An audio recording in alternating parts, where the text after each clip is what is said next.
여러분 안녕하십니까? 2026년 3월 17일 화요일. 오늘 정보의 바다로 뛰어드는 시간에 오신 걸 환영합니다. 운전을 하다가 갑자기 짙은 안개가 낀 고속도로에 진입했다고 한번 상상해 보세요. 생각만 해도 되게 아찔하네요. 그쵸.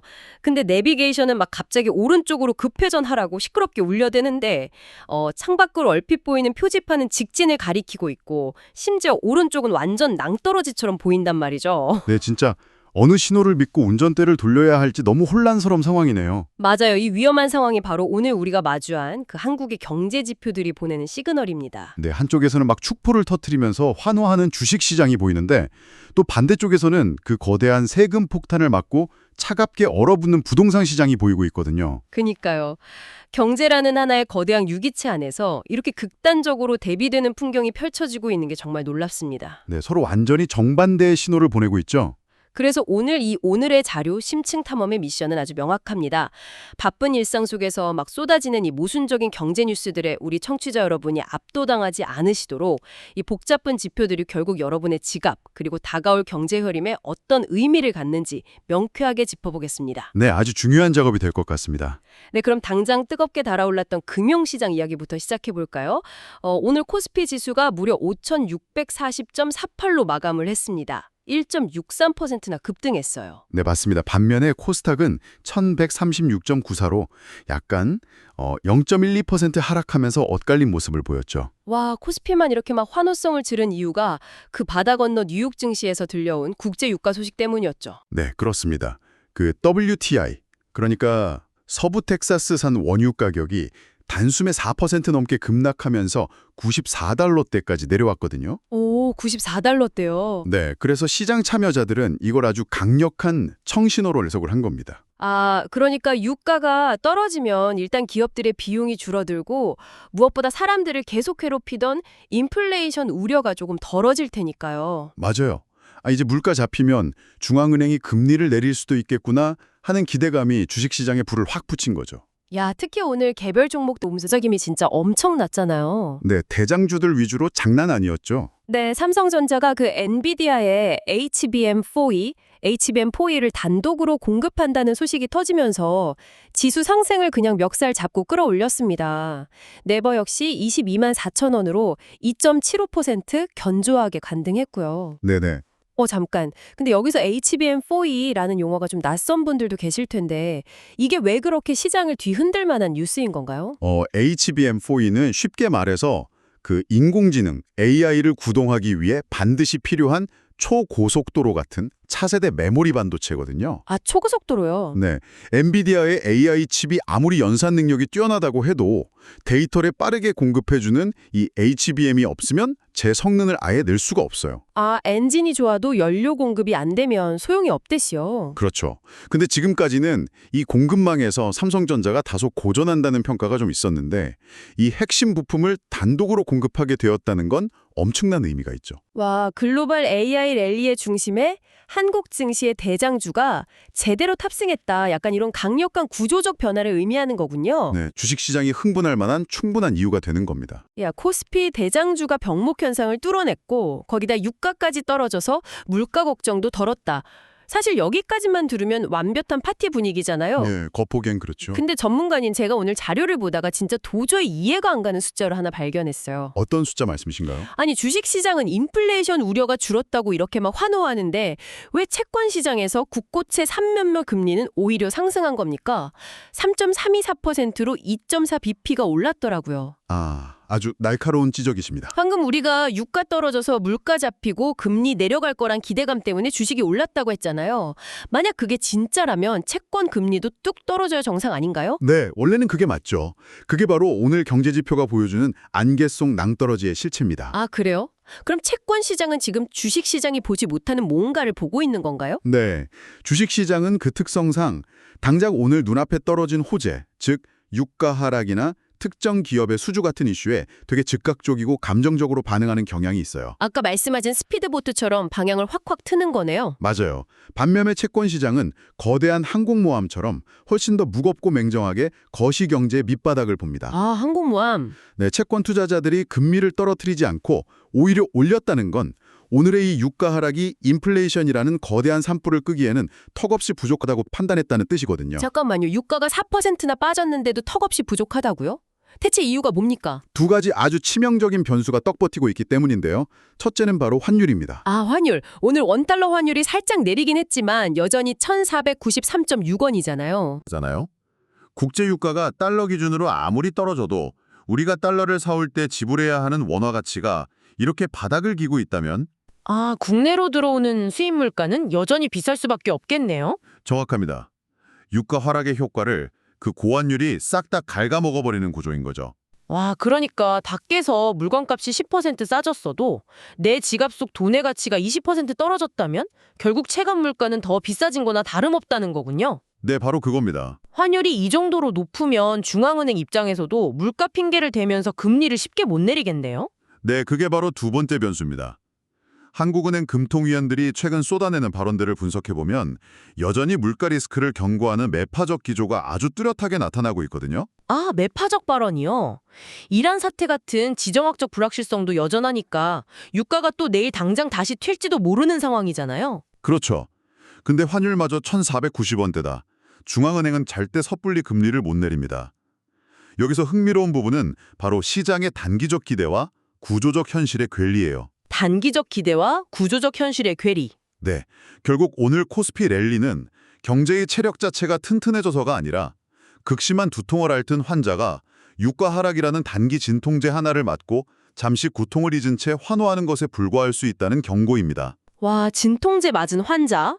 실제로 장 초반에 막 강세를 보이던 증권주들이 장 막판에 힘이 쫙 빠지면서 전강 후양 모습을 보인 것도 결국 유가 재상승 우려나 이 현실을 뒤늦게 자각했기 때문이겠네요. 네, 시장이 서서히 현실을 깨닫기 시작한 거죠. 네, 스피드보트인 주식시장은 진통제에 취해서 환호했지만 항공모함인 채권시장은 여전히 굳건한 고금리와 고환율이 하는 폭풍우를 대비하고 있다는 거네요. 아주 정확한 요약입니다.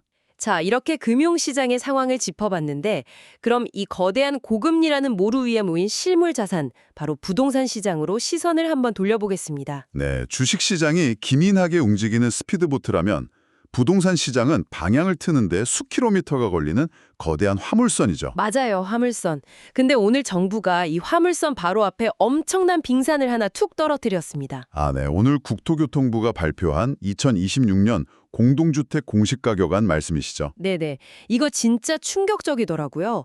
이 자료를 뜯어보면 시장이 왜 비명을 지르고 있는지 그 메커니즘이 아주 선명하게 보입니다. 네, 수치가 정말 경악스러울 정도죠. 전국 평균 공시가격 상승률이 9.16%인데 서울은 무려 18.67%나 상승했습니다. 와, 서울이 거의 19% 가까이 폭등한 거잖아요. 5년 만에 최고치라면서요. 네, 맞습니다. 엄청난 수치죠. 이게 의미하는 바가 뭡니까? 정부가 그동안 강남이나 한강벨트를 중심으로 실제 거래 가격이 올랐던 걸 장부에 한 번에 아주 공격적으로 팍 반영해버렸다는 건가요? 정확합니다. 여기서 청취자분들이 꼭 아셔야 할 메커니즘이 하나 있는데요.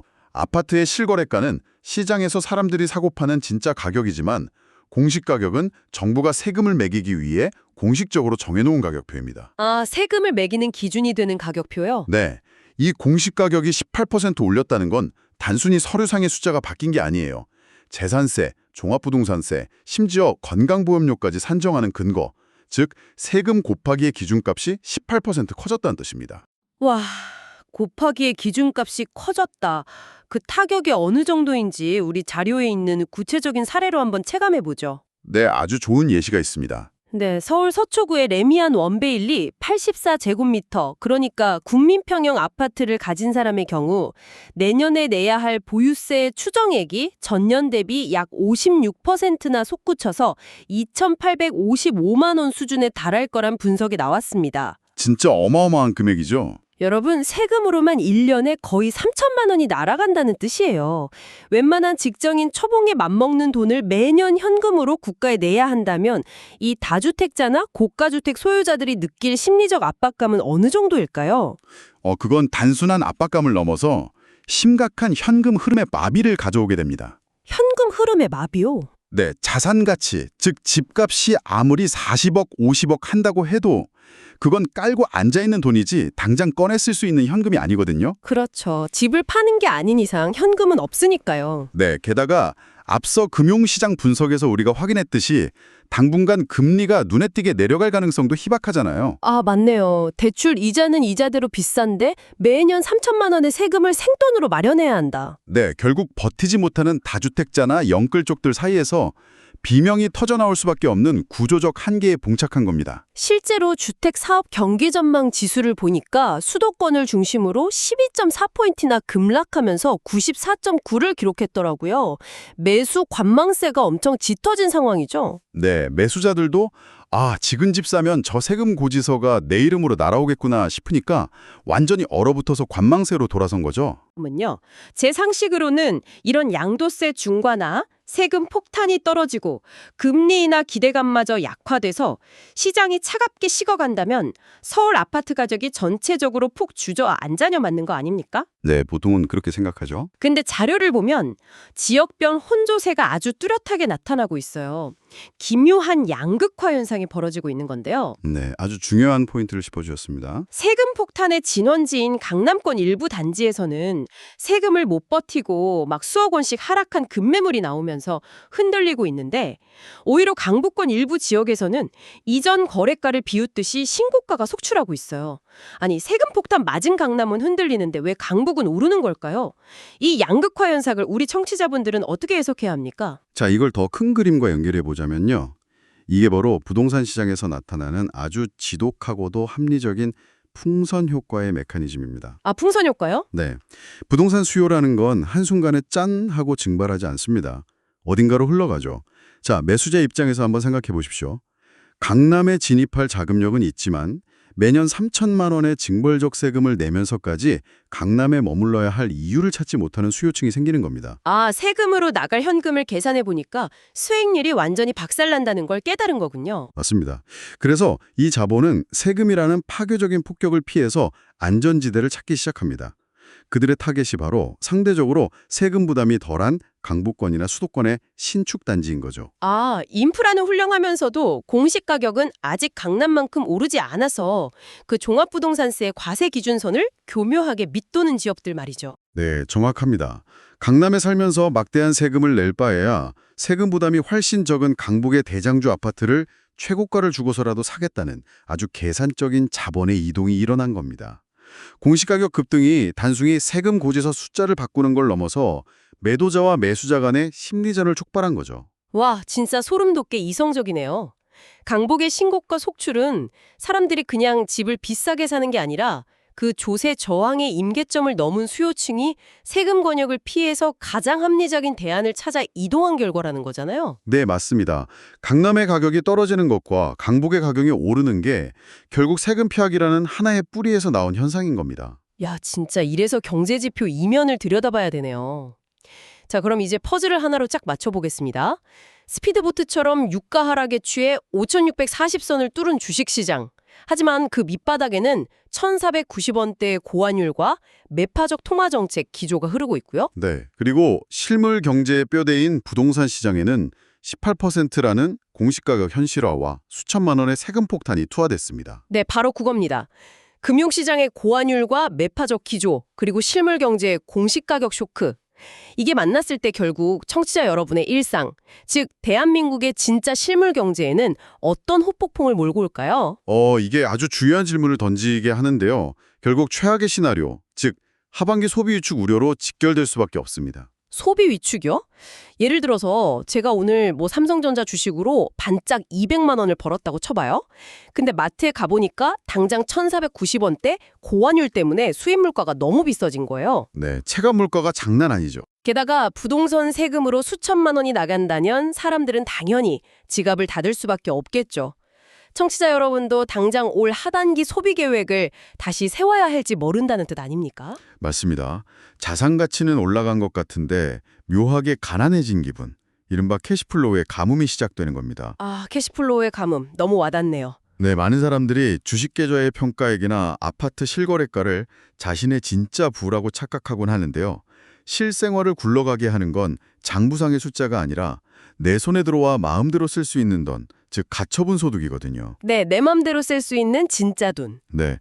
근데 고환율은 수입 물가를 올려서 매일 나가는 생활비를 갉아먹고 18%가 넘는 공시 가격 상승은 목돈을 세금으로 확 증발시킵니다. 대다수 중산층에 가처분 소득이 진공청소기처럼 빨려나가는 구조가 완성된 거죠. 야, 그럼 개별 가게가 지갑을 닫으면 기업들의 물건이 안 팔리고 기업 실적이 악화되면 고용을 줄이고 그게 다시 오늘 환호했던 주식시장의 거대한 부메랑으로 날아오겠네요. 네, 아주 정확한 악순환의 고리입니다. 부동산 시장에 가해진 세금 충격과 금융시장의 고환율이 결합해서 결국 국가경제 전체의 혈관인 소비를 꽉 막아버리는 동맥경화로 이어질 우려가 아주 큽니다. 와, 진짜 서늘한 경고네요. 자, 이제 오늘 우리가 파헤친 정보의 바다를 아주 짧고 임팩트 있게 정리해 볼 시간입니다. 네네. 오늘 다룬 주요 출처 내용을 보면 주식시장은 이란 사태 불확실성 속에서도 유가 하락과 삼성전자, 네이버 등 대장주의 선전에 힘입어 코스피가 반등을 했죠. 네, 하지만 채권 금리와 1,490원대의 환율은 여전히 구조적 위험을 경고하고 있었고요. 맞습니다. 그리고 부동산 시장은 2026년 서울 공시가격 18.67% 급등과 그에 따른 보유세 폭탄 예고로 얼어붙으면서 이것이 결국 하반기 소비 위축 우려를 불러올 수 있다는 점까지 심층적으로 다뤘습니다. 네, 아주 상반된 두 얼굴을 가진 하루였죠. 네, 그런데 여러분, 오늘 자료를 보면서 마지막으로 제 머릿속에 이런 생각이 하나 듭니다. 아까 우리가 향후 경제 형방을 결정지의 핵심 변수가 사람들이 이 세금 부담을 피하기 위해 시장에 매물을 내놓을 것인지에 달려 있다고 분석했잖아요. 네, 그렇죠. 매물 출회가 언제, 어떻게 일어날 것인가가 관건이었죠. 근데 만약에 2026년에 이 엄청난 부동산 세금 폭탄을 피하기 위해 다주택자들이 매도를 아예 포기하고 증여를 택한다면 어떨까요? 아, 증여요? 네. 정부의 세금 징수 목적이 오히려 계층 간의 부의 고착화, 즉 준비된 자들에게만 부가 강제로 이전되는 거대한 부의 대물림, 이 웰스 트랜스퍼를 가속하는 트리거가 되진 않을까요? 와, 진짜 그렇게 되면 강남의 알짜 매물을 영원히 잠겨버릴 수도 있겠네요. 맞습니다. 여러분의 자산 포트폴리오는 이 거대한 변화에 어떻게 대비하고 계십니까? 폭풍에 몰아치는 안개 속에서 이 질문을 스스로 한번 곱씹어 보시길 바랍니다. 흥미로운 탐구를 계속해 나가시길 당부드리며 오늘 심층 분석은 여기서 자연스럽게 마무리하겠습니다. 다음 시간에도 흥미로운 정보의 바다로 다시 뛰어들겠습니다. 여러분 고맙습니다. 감사합니다.